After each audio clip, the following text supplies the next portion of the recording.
I like that kind of music, so just leave it. Now, I will tell you right now what happened to me. I told you my book, I write 2 sermons ahead, and are you recording this? Thank you.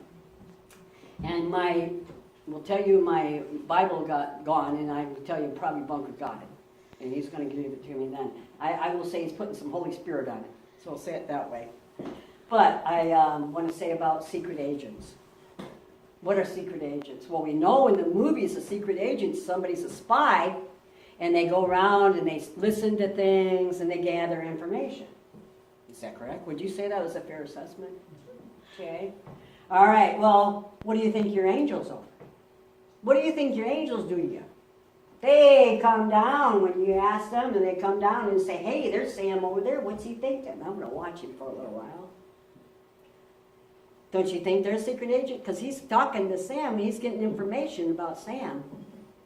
And he's reporting it back to Sam, but he's reporting it back to another angel too. Don't you think that's a secret agent? Now, I will find a secret agent. How come I came up with secret agent? I got to love Billy Graham. Now, Billy Graham, and a lot of, you notice Joel Eaton and everything else, they're starting to do a little bit more spirituality. They're coming to terms with what we are, spiritualism, what we believe in angels. Well, Billy Graham can't deny angels because it's through the Bible, but I will say this, what he calls them is secret agents. He says you can't deny an angel, they're secret agents. And that's true, because that's what we are. I opened up our front is a many coat of many colors. Well, we have many, many, many secret agents now, don't we? Because we're born with these angels. Believe it or not. In the dictionary, what an angel says, it says it this way. Oh, okay. What are angels? Now, everybody believes that an angel can have little feathers, or they fly. We think of angels as, little wing of the people. But can they be human beings? Because God says, be careful who you run into, or who you talk to, or invite, because they might be hidden spirits. The hidden spirits could be the angels. Well, I can tell you there was a guy, and there's many, many people's story. I got angels when my husband and I was in Chicago, and our car broke down, and our kids were in us, and I panicked because we were not in a good part of Chicago, and we had not a very nice vehicle at the time. We did the best we could in the military life, but we were broke down, and Mike had to abandon us, and we were in a rough part of town. And I was praying, Father God, okay, I'll take one child, you take one child. Mike goes, I said, you take Robbie and I'll keep Rachel here, or you can take, no, he goes, you take Rachel and I'll keep Robbie here. Rob goes, no, I'll stay with my mother. That was my son. And I remember praying because we were in a really bad situation. And all of a sudden, before I know it, this man comes and knocks on the window, and I didn't want to, talk to him. But then a force came about me and said, he's safe. I heard it. Okay. I told ma'am, are you okay? I'm here. I said, actually, my husband, yeah, there was a man that came and picked him up, ma'am. I'm just telling you. And everything's going to be okay. Can I sit with you, or would you like me to go? I didn't want him to come in because I didn't know him. But all of a sudden, I looked back again to see if my daughter was okay, and I couldn't find him. And sure enough, Mike said, as soon as I got out, Betty, there was a man that stopped by and picked me up and took me to, what was it, the tow truck. It was right there, and that's what happened. Right off the bat, right away. Now, was that coincidental? No. Also, after my sister Laura passed away, I went to her gravesite and I was mourning her very strongly. And she was one of my other favorite sisters. And I just thought, I was young. My sister was 34 when she passed. That made me very much younger. She was my older sister. And I remember going to her gravesite, and I went to a medium, and he says, and anytime you see roses, red roses, that's your sister thinking of you. Now, I know that as a medium, but I still needed to have that physical hearing that your sister would be thinking of you. I'm still in a physical presence, even though I'm a spiritual being. I need to understand that. My physical and spiritual has to catch up. Do you understand? So anyway, so I go there, and all of a sudden there's this guy. He has no bare feet. He's barefooted, a little boy. And he has like Huck Finn. And he has no shirt on. He has no shoes. And he's got an old bike. Click, click, click, driving up there, driving up, and I'm looking at my sister Laura, and I'm saying, Laura, and I'll say this, Laura, I don't understand why the Lord took you. Laura, and I'm crying and I'm sobbing. I mean, I literally broke down. I didn't break down until then, I broke down. I mean, I was at the end of my rope. I physically broke down. All of a sudden I heard this click, click, click, click, click, click, click. Little boy on this bike. It was an old bike, 1930s. Old bikes, I'm talking the old bikes. He's barefoot, first of all, and I'm thinking, what a strange, he's got a bowl of red roses. He comes up to me, he goes, ma'am, why are you crying? I say, because my sister died, and I don't know no more. Don't you know she loves you? I'm sure she did. No, she loves you. Don't you know that God loves you too? I'm so sorry, ma'am. He put his hand on me and I touched. I couldn't. It was a familiar touch, but it wasn't. But it was a familiar touch, that the presence of him. I can tell you right now, I thought how strange that boy was coming up with these roses, and I never even thought about it. Where did he get the roses from? And that bike, and why was he barefooted? And why did he have no shirt on like Huck Finn? Well, my sister and I, to tell you a little story about my sister, we played Huck Finn all the time. Huckleberry Finn. And that's what we wore. We were barefooted all the time, never wore a shirt. And we were outside like Bohemians, people. And that's why I liked her so much, because I was such a tomboy and she was a tomboy herself. And that's how we played. But to have that, now how did that boy get all those roses? He had a handful of roses. And I was about ready to say, hey, Mike, or Mike wasn't with me at the time. I said, and all of a sudden he disappeared. Was that an angel being? I know everybody's got a story, and everybody I'd like to share it, but what is an angel? Angels are intelligent beings created by God as part of his spiritual realm.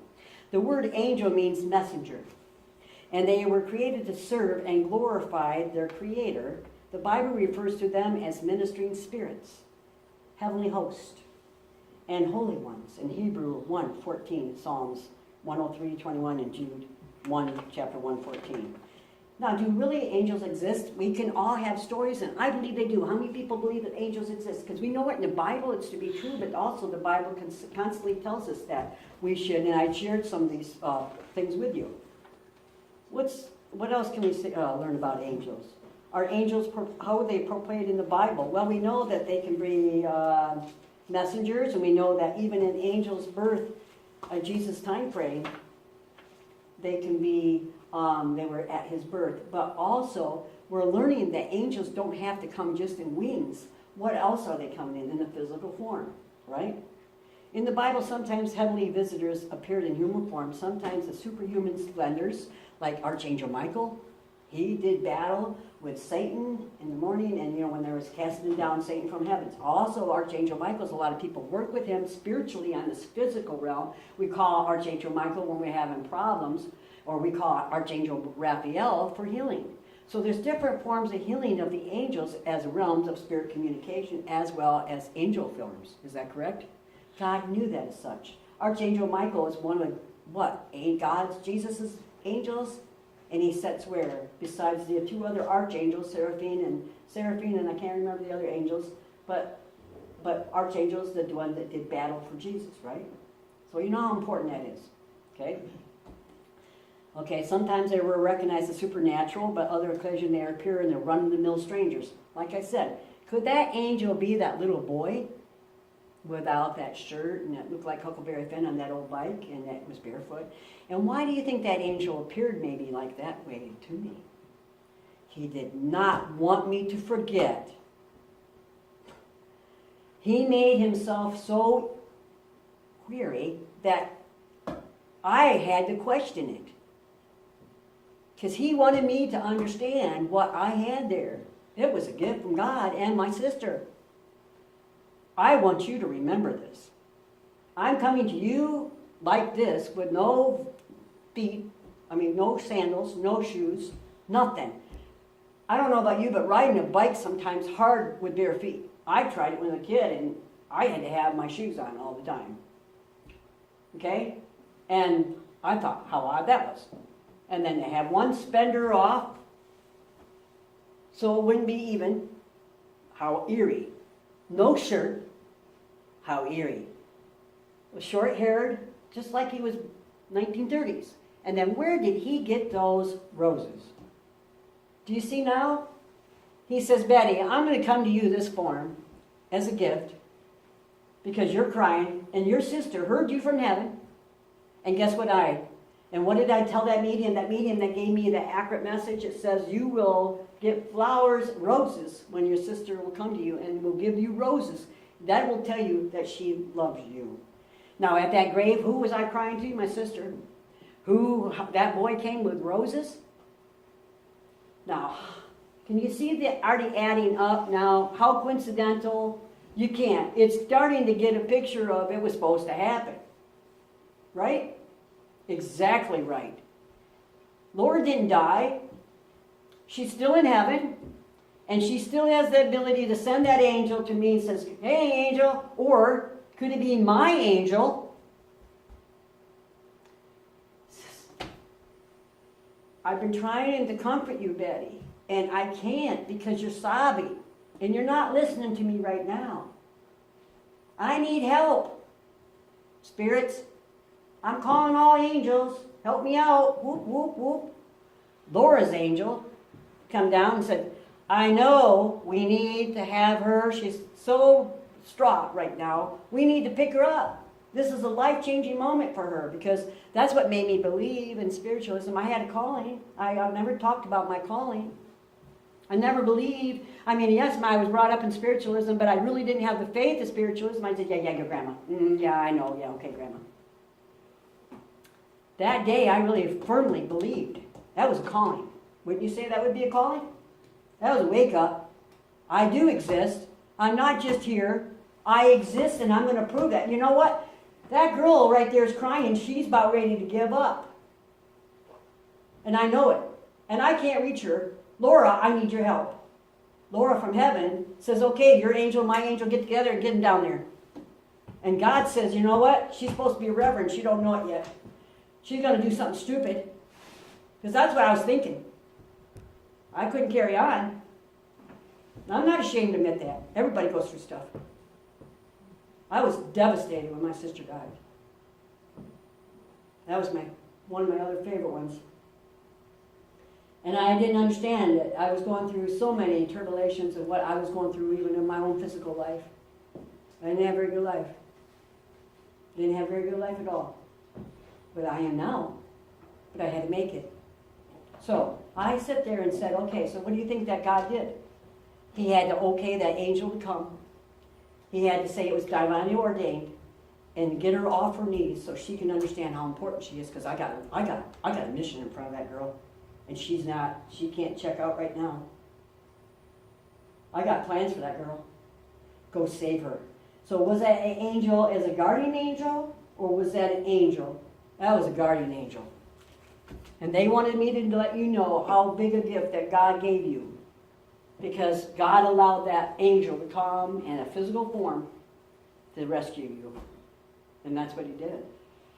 That day I started believing in Jesus Christ. I brought the Jesus Christ in my heart that day. That's when I accepted the Lord. When everybody says that I don't care if I'm a spiritualist or not, I still had to accept the Lord in my heart. That white light, that light inside me. That day I accepted the Lord. And that day I started believing, and I went down, and I'm going to tell you right now, then I started crying of joyness. It wasn't no more sadness.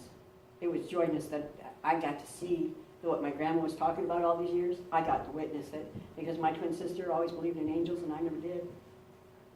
That day I did. Angels can appear in so many different forms to you, in so many different ways to keep you going, to rescue you, to do anything. I always tell people this is what's going on with their guardian angels, or a difference between an angel and a guardian angel. Well, let's say you're on a railroad track and your angel says, hey, you got to get off there. There's a train coming. And I'm not listening yet. He gets a little louder. Now he's starting to click up a little dust or a little wind. And he says, hey, I got this over sensation. I got a gut feeling like I want to puke. You got to get off the railroad tracks. I'm going to make you sick, so you have to go off the railroad tracks because the train's coming. And I'm not listening. I'm still into my own thoughts or into me, like I'm into me. What's the ego do to you? The ego can take over a lot of negative space, can it? You betcha. Okay? So all of a sudden I'm still into that ego. I'm into me. And I'm going, oh man, I'm just going. And all of a sudden, hey, that train's coming. A guardian angel will whip you up and pick you up and throw you off there, and then the train goes by. That's what a guardian angel can do. That's the difference. And why do you think that does that? Because that's how powerful they are. They are different levels of different angels and different things. Does anybody want to share any stories that they have with angels that they can witness? That they would like to share? Because I know it's just not me. I know that we're all spiritists and we believe in angels, and I know that many of us can see that angels. Okay, Sam, what would you like to say? Before I rolled my car in the winter, I dreamt my angel the night before. That's right. He was just looking at me. And he was protecting you then. He put the white light around you and protected you. Came out without a scratch. So. That's right. That's what an angel will do the day before. Anybody else have any other stories? Because we're spiritualists. We can believe all this stuff.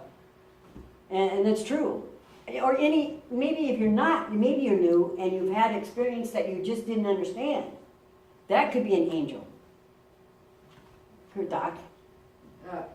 My experience was also with a car accident, but I was T-boned, and the car was thrown, and it should have went over the embankment, and at the bottom of the hill was a generator for electrical thing, and the paramedics and the tow truck driver, and they couldn't believe that the car was still sitting there, but the car was almost off the hill. Jeez. And for all intents and purposes, it should have. God bless the angel. I believe the angel is there to hold that. Holding it up. Holding it up. Blessings And be. as soon as all of us were out of the car, then the tow truck had hooked it up, and because I couldn't even get out on my side. I had to go through the car to get out because it was over the. God bless it. Blessings be. Ground, so. Your angels, also not just your angels, your guides and your loved ones can protect you. They're not angels, but yet they are, because they're in a vibrational body that is unseen. Let me tell you a story about my grandmother. My grandma got buried, and my grandma meant everything to me. As I keep telling you, my grandma brought me up in my spiritualism, and I'm really proud of that, and she was everything to me. One day, we were in the military, and my grandma, it's been a couple of years, was it 3? I couldn't remember where my grandma got buried at exactly, because we didn't get a headstone for her right away, okay? And then my husband, I just had your dad, he was just a brand new baby, and my mother-in-law was in the car, and Mike and I were going to see my grandmother. As the first year we got back from we're in North Dakota, no, Montana. We were in Montana, and we wanted to come back home. Of course, I was going to stop by my grandma's grave to put some flowers on that grave, because she meant something. Every year I do that. So Mike goes, and I said, it's overgrown, I can't find it. And I said, I feel so ashamed that I can't find my grandma's grave. All of a sudden, Michael heard, and it wasn't me. It came to a messenger of him. Would you like to share that, express that? It doesn't call my name. It says, Michael, I'm over here. Yeah. Michael, I'm over here. And Michael goes, Betty, I'm just hearing somebody that says, I'm over here. And I said, well, where did you hear that voice at? Right here. I said, then this is it. And so Mike, I said, that was my grandmother. And so Mike, I don't know if he really necessarily believed that, but he couldn't believe himself either, because he was thinking about, am I hearing things, or am I really hearing this? Because it was something unseen that you don't believe in, something that's like that. It's crazy to you at first. You don't think about it. You have to start thinking about it. It's like, did I really hear that, or was I really not thinking that? Well, it was actually a voice that came out of it. So he goes back to my mother-in-law, and he goes up to his mom and says, Mom, did you call out my name or anything? Mike, I'm over here. No, the baby and I have been taking a nap every time since you've been gone. So right there, it was my grandmother saying to Mike, through a dual message.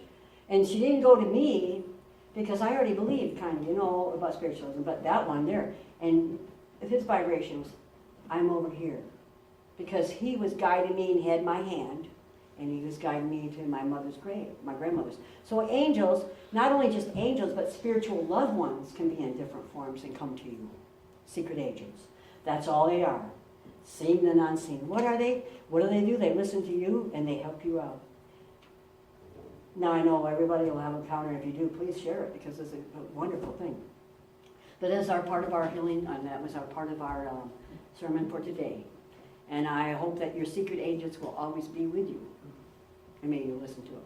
In the Father, Son, and Holy Spirit. Amen. That is being done.